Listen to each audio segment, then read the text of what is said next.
जरा सोच के बताओ, जब ये सृष्टि नहीं थी, मतलब कुछ भी नहीं था, तो क्या था? अगर आप ध्यान से सोचोगे तो जब सृष्टि नहीं थी तो चारों तरफ अंधकार ही अंधकार था, क्योंकि प्रकाश का कोई स्रोत था ही नहीं, सूर्य भी नहीं था, कोई उत्पन्न ही नहीं हुआ था प्रकाश का स्रोत। और जब प्रकाश नहीं होता तो अंधकार होता है। तो जब सृष्टि नहीं थी तो अनंत तक ब्रह्मांड में इधर उधर दाएं बाएं ऊपर नीचे हर जगह अनंत तक सिर्फ अंधकार था, सिर्फ अंधकार था, सर्वव्यापी अंधकार।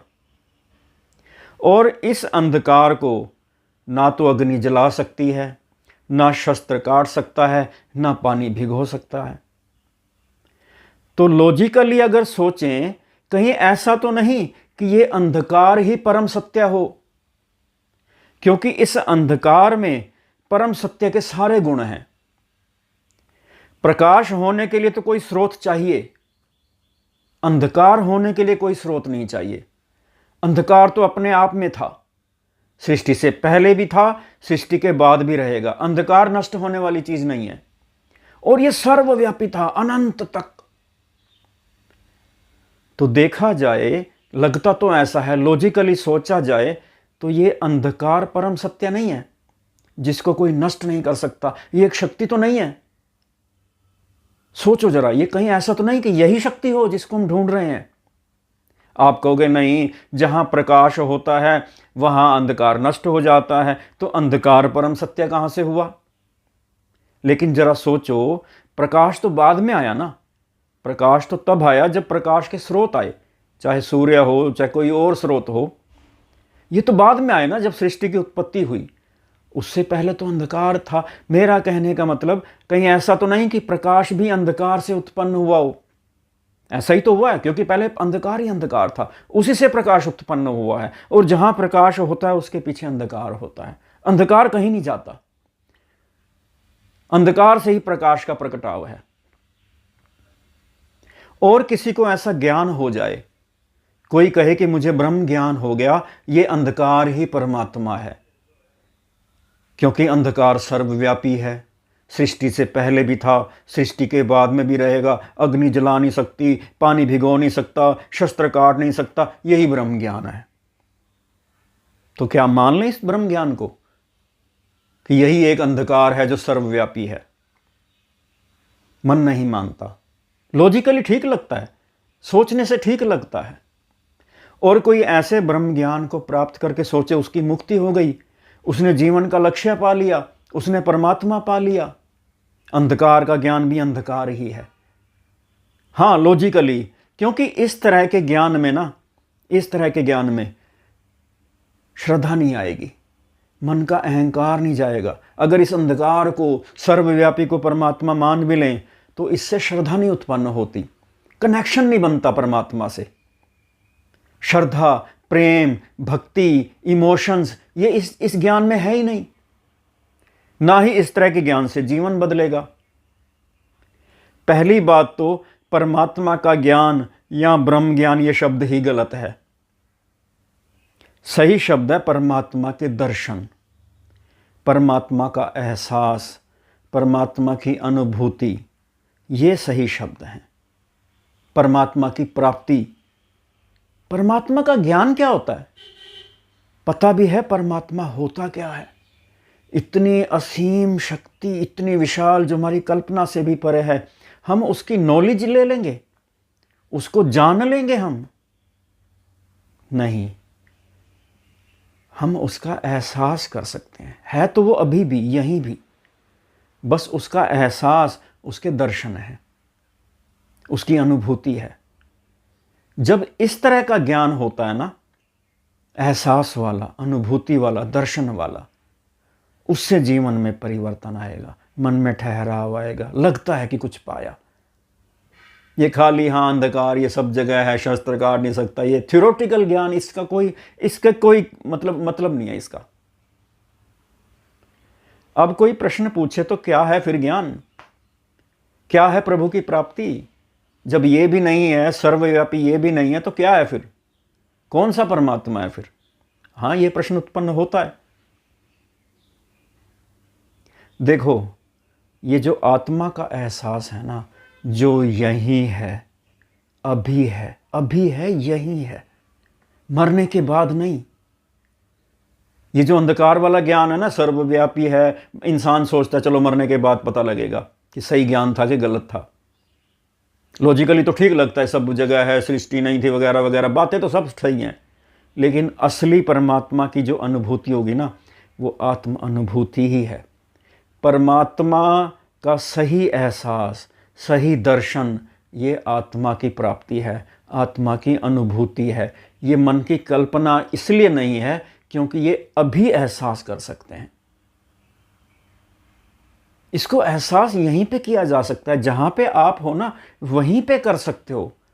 इस शक्ति का, इस चेतन सत्ता का एहसास किया जा सकता है। ये काल्पनिक मन गढ़ंत बातें नहीं है, ये वास्तविक अनुभव है परमात्मा का, इंद्रियों से परे का अनुभव है। तो आत्म अनुभूति ही सच्चा, जिसको अगर ब्रह्म ज्ञान कहना भी है, वैसे तो ज्ञान शब्द गलत है, फिर भी कहना है तो आत्म अनुभूति ही सच्चा ब्रह्म ज्ञान है। क्योंकि आत्मा यहां नहीं, यही एक आत्मा सर्वत्र व्याप्त है।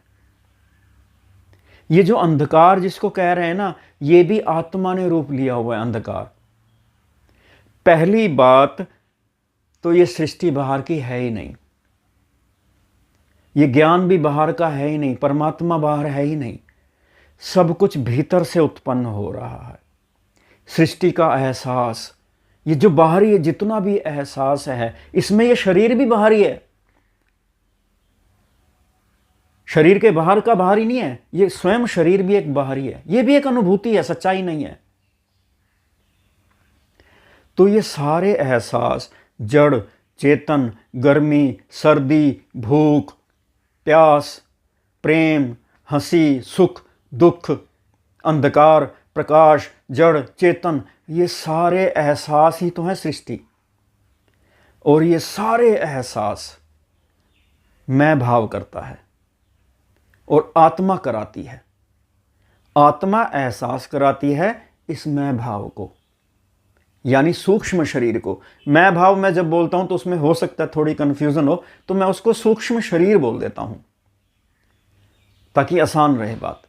तो ये आत्मा सूक्ष्म शरीर को जैसा एहसास कराती है, वैसा बाहर का संसार है। ये शरीर भी बाहर का समझ लो, ये शरीर भी एक अनुभूति है, बस वास्तविकता नहीं।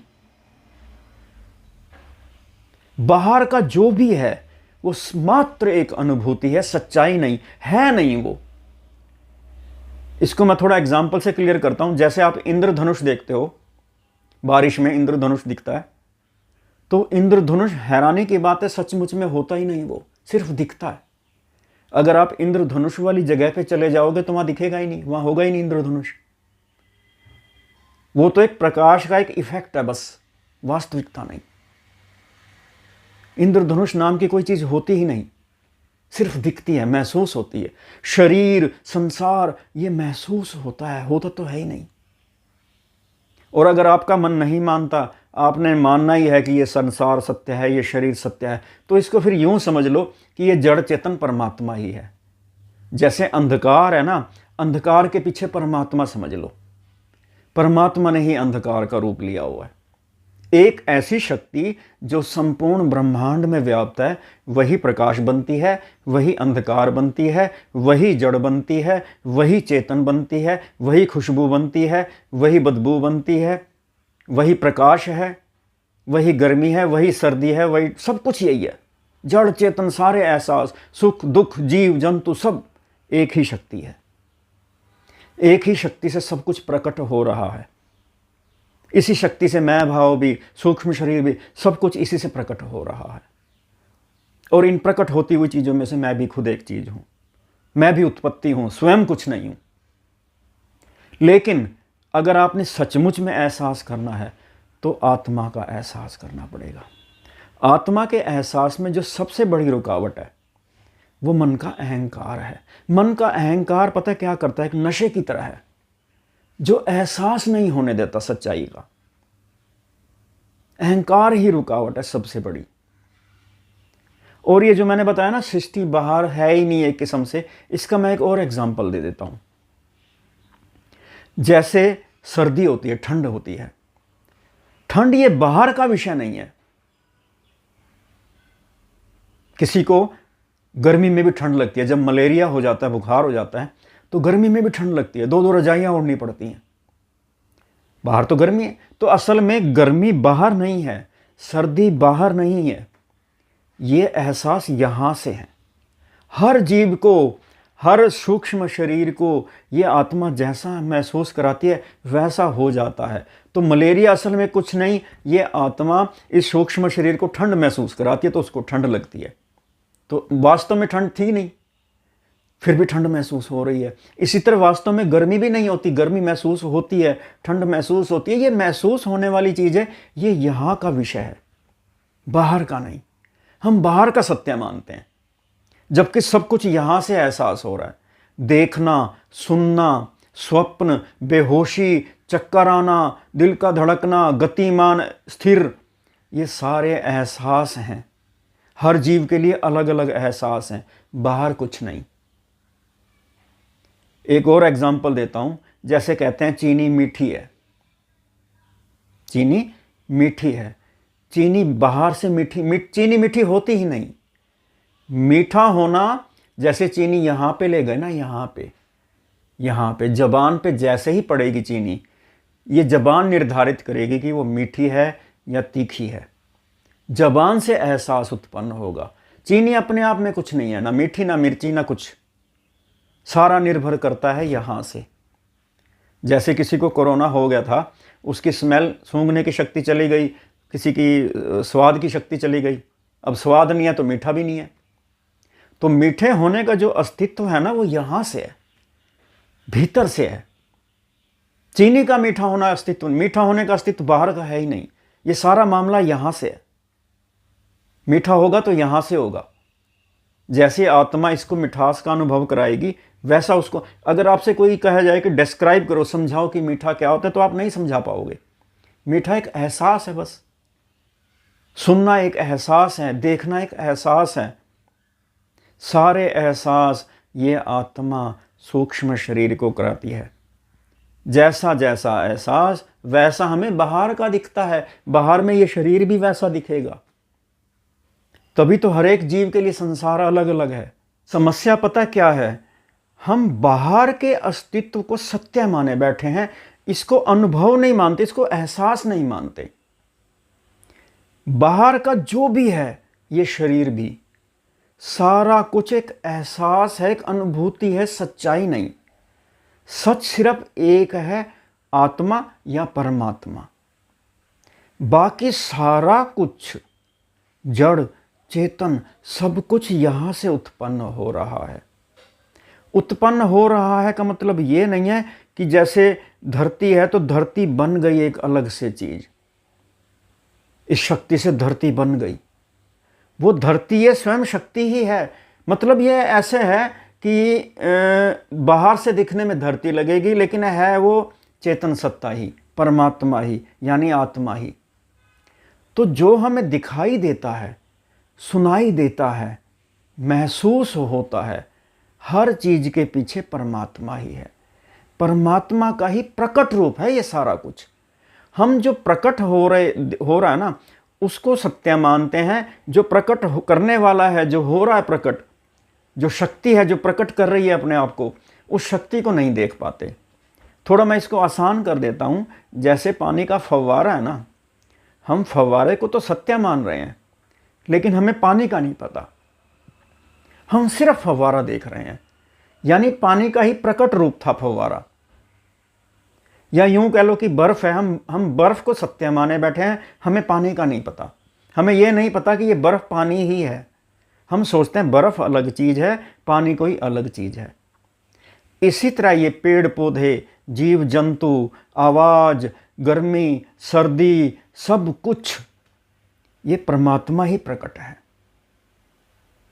हां, ये प्रश्न आते हैं कि जब सब कुछ परमात्मा है तो दुख सुख में कौन है? ये मैं पहले बहुत बारी वीडियो बना चुका हूं। दुख सुख में मैं भाव है, मैं भाव का अस्तित्व नहीं होता, फिर भी वो सुख दुख भोगता है, क्योंकि ये रचना तो है परमात्मा की। जैसे गर्मी है, गर्मी होती भी है और नहीं भी होती। गर्मी कोई अस्तित्व वाली चीज़ थोड़ी है, फिर भी गर्मी होती है।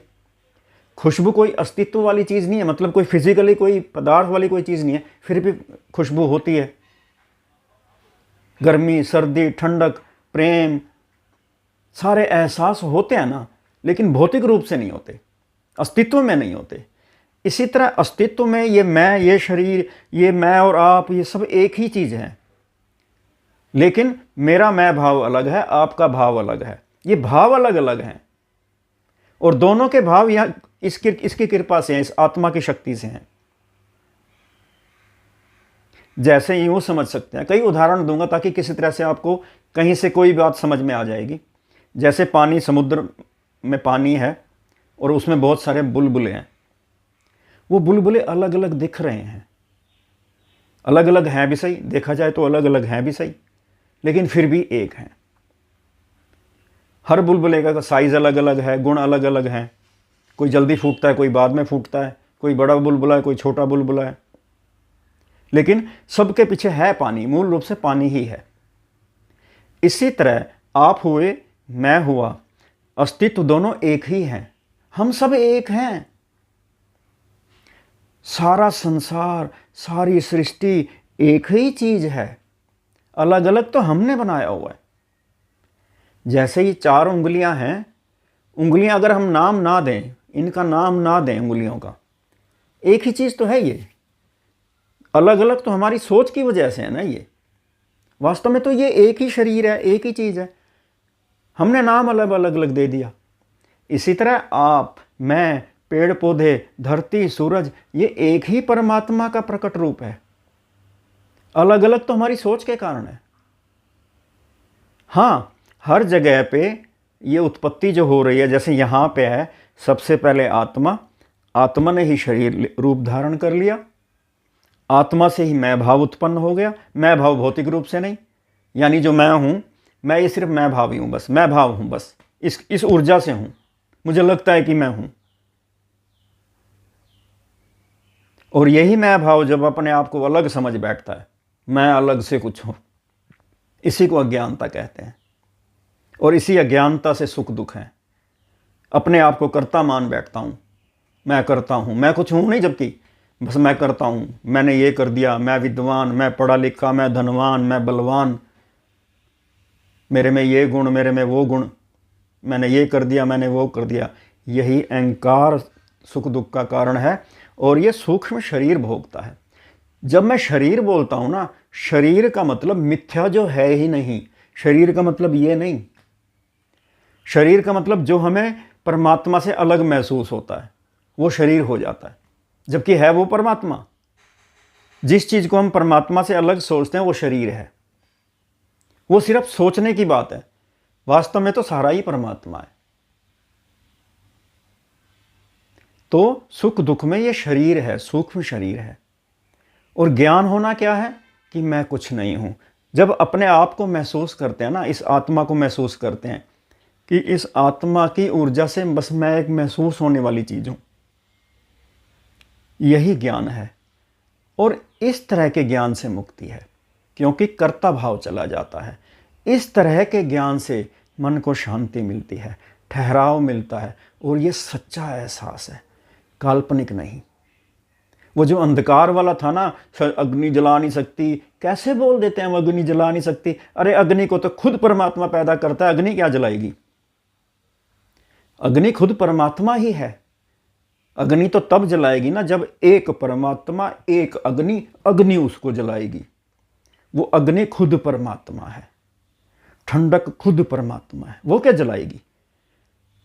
अग्नि को तो खुद परमात्मा ने प्रकट किया है, खुद उत्पत्ति है परमात्मा की।